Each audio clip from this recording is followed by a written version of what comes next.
Bonjour, présentez-vous, votre nom, votre métier, votre entreprise, votre ancienneté. Alors, je suis Frédéric Michler, je suis facilitateur en transformation et en innovation RH. Mon entreprise, c'est Huménéo, que j'ai fondée en 2013, ce qui fait que j'ai 4 ans d'ancienneté dans cette fonction-là et plus généralement 17 ans d'ancienneté dans la fonction RH. Pouvez-vous nous décrire une journée type? C'est tout ce qui fait le bonheur de mon job, qui est que j'ai absolument aucune journée type.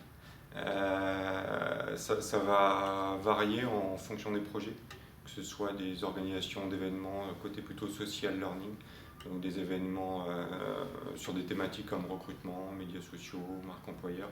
La prochaine qui va être organisée, c'est sur le développement RH, sur la formation, sur le développement personnel pour la fonction RH, ou des événements de type conviviaux, de type apéro RH.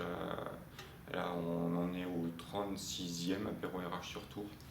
Donc l'idée, c'est d'apprendre ensemble entre RH et de développer le côté social learning et puis mise en relation. Quelles sont les principales qualités requises dans cette profession? Alors, vaste question. L'ouverture d'esprit, la curiosité d'esprit pour se connecter à tout ce qui se passe, pour se connecter aux tendances. Également un esprit critique pour faire la part des choses entre ce qui est du registre de la forme, de ce qui est du registre vraiment des tendances de fond. Une capacité également, je pense, à rester à la fois pragmatique, mais ancré dans des convictions RH pour porter les projets de transformation. Et également le côté, on va dire, H de RH, pour lequel j'associe la notion d'humilité, qui est de se dire justement qu'on a des convictions, si on est ouvert d'esprit, en fonction des interactions, en fonction des évolutions, d'avoir l'humilité de se dire tiens, peut-être qu'on va repenser, reconsidérer ces convictions pour en développer de nouvelles et de nouveaux moteurs. Quelles sont les principales contraintes de ce métier? Est-ce qu'il y a des contraintes dans ce métier?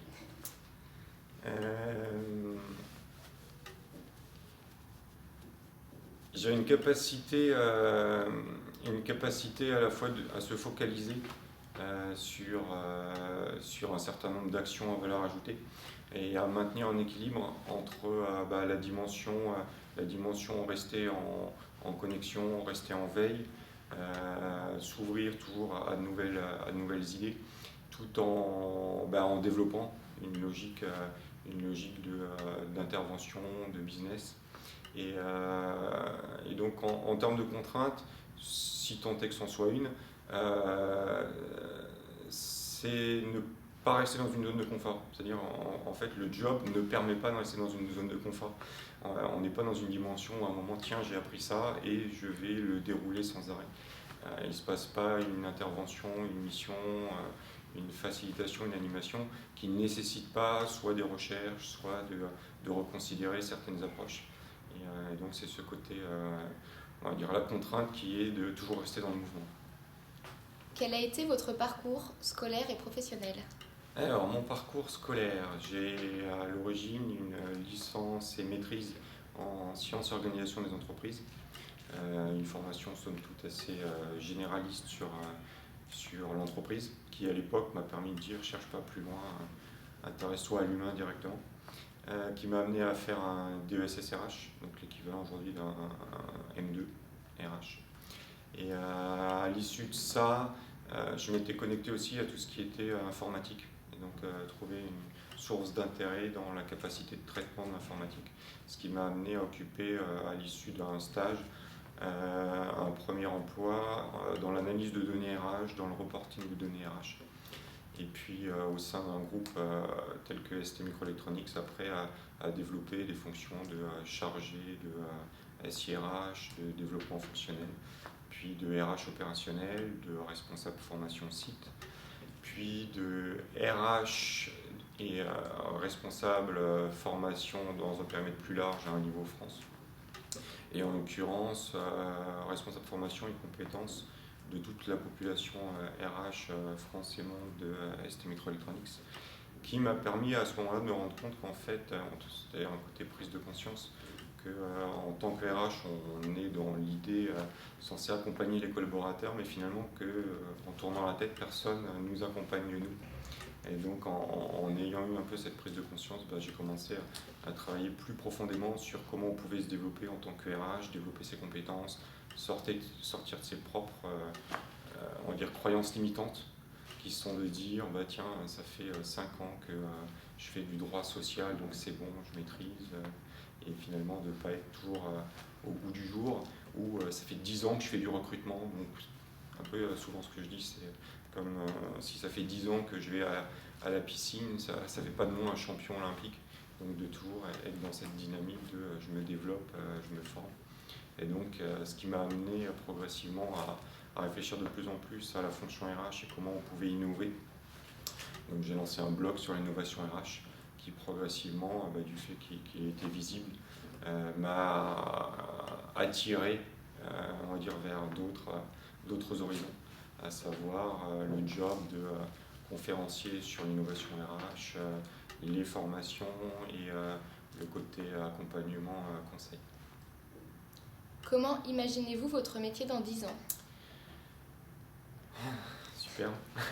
Alors, comment j'imagine mon métier dans 10 ans en fait, si vous m'aviez posé la question il y a 10 ans, j'aurais été incapable de vous décrire globalement ce que je viens de vous décrire.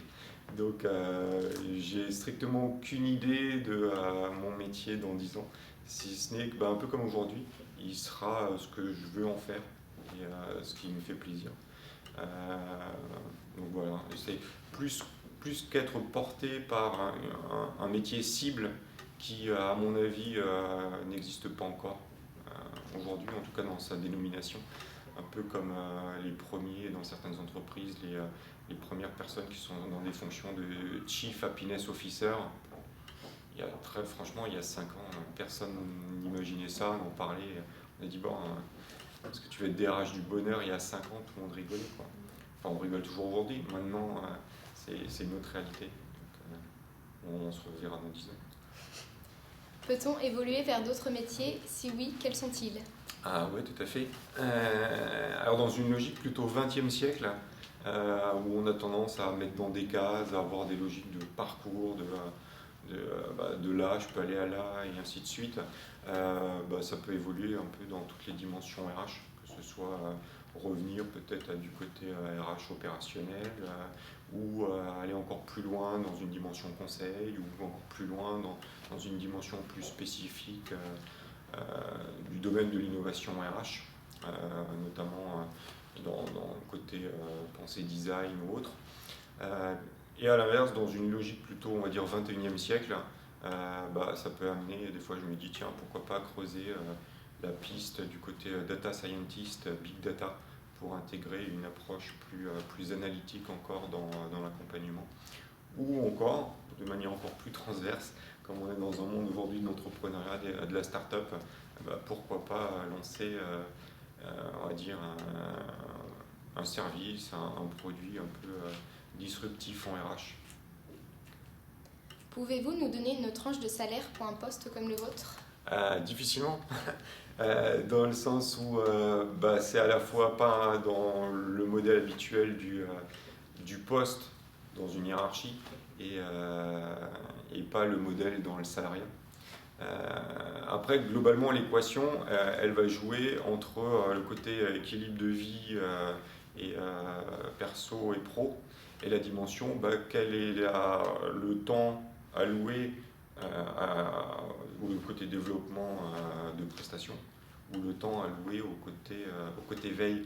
Ce qui fait que globalement, si on est sur le seuil plutôt bas et de se dire je passe pas mal de temps, équilibre de vie, ainsi de suite, on va être sur une tranche 35 €. Maintenant, dans l'autre sens, si on est un fou à fond du travail, sans temps de pause, sans rien, 90 €, c'est fonction. On crée notre propre activité. Donc il y a un moment, elle est fonction de l'énergie qui va être mise au départ. Très bien. Merci d'avoir consacré du temps à notre projet. Sans fait.